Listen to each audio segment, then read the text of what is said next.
ఇక్కడ పేతురు భక్తుడు స్వయంగా తెలియజేస్తా ఉన్నాడు. ఒకడు తన ఊహను బట్టి చెప్పుట వలన లేఖనములో ఏ ప్రవచనం కూడా పుట్టదట. ఆ విషయం నువ్వు ముందు గమనించంటున్నాడు. ముందు గమనించు.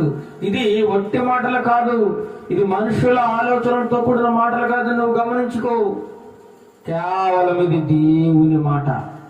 చాలా మంది ఏం చేస్తుంటారు, వాక్యాన్ని అశ్రద్ధగా ఉంటారు, అనాలోచనగా ఉంటారు, పడుకుంటూ ఉంటారు, నిద్రపోతూ ఉంటారు, తింటూ ఉంటారు, లేదా టీవీ చూస్తూ ఉంటారు.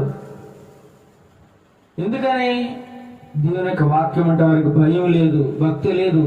అందుచేతనే అనాలోచితంగా లేదు ఏదో టీవీ సీరియల్ చూస్తున్నట్లుగా, లేదా సినిమా చూస్తున్నట్లుగా, ఏదో అక్కడక్కడ కొన్ని మాటలు వినడం, కొన్ని మాటలు వినకపోవడం. కారణం ఏంటంటే